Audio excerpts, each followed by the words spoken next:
Today, the National Urban League is releasing its annual report on the state of Black America. This year's report, Getting to Equal, United Not Divided, partners with the Brennan Center for Justice and takes a closer look at the state of the black vote. Joining us now, President and CEO of the National Urban League, Marc Morial. Good to see you. Good morning. What did you find out? What's the focus of this year's report? Well, thank you for having me this morning. So this year we're focusing on what I call the terrible trio of voter suppression. On one hand, the Supreme Court, which in several bad decisions opened the floodgates for state legislatures, the second leg of this trio, to enact laws that suppress the vote, make it more difficult for people to vote. But most importantly, the third leg of this trio is the Internet Research Agency of Russia. Russian and its foreign interference strategy focused on suppressing African American voters in breathtaking, if you will, magnitude, posing as activists, instructing and trying to suggest to African Americans that they should not vote. Russia intended to suppress, discourage, dissuade African American voters. So specifically, give us, Mr. Mayor, give us examples of how they did that. So let me give you an example. So they created a troll. One troll was named Louisa Haynes. Louisa Haynes was a Black Lives Matter activist. She was active on social media. Her messaging was suggesting consistently for months and months that African Americans should not vote because politicians have sold them out. Not a real person, a troll. Not a real person. A bot. Yeah. A bot, a troll. This was a main strategy that they utilized throughout the election. Secondly, by buying advertising, paid internet ads that pretty much trumpeted the same sort of messages.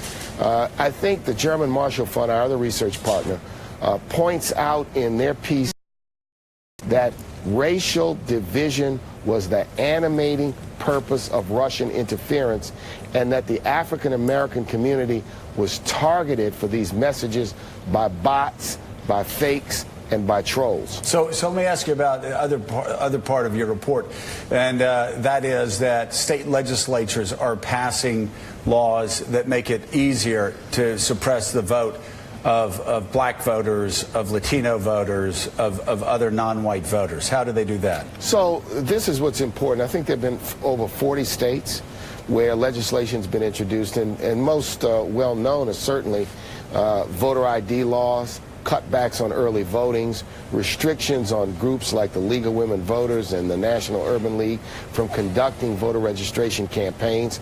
But we also point out that there's been a counter movement, and that's been an effort in many states to expand and strengthen the right to vote. So these, if you will, efforts to suppress the vote are not without those who are challenging it through court cases, through activism, through legislative proposals. So this is a dynamic process, and we thought we needed to point this out, particularly because the Russian role in suppressing the African American vote has really not been focused on in all the discussions about foreign interference, in all the discussions about the Mueller report.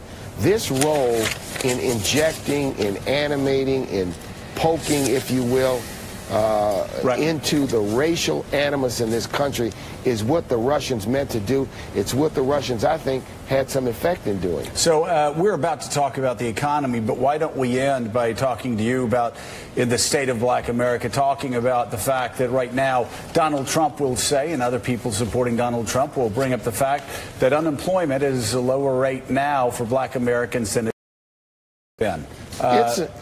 And Joe, here's the truth. The arc of African American unemployment is that it's been going down since 2010.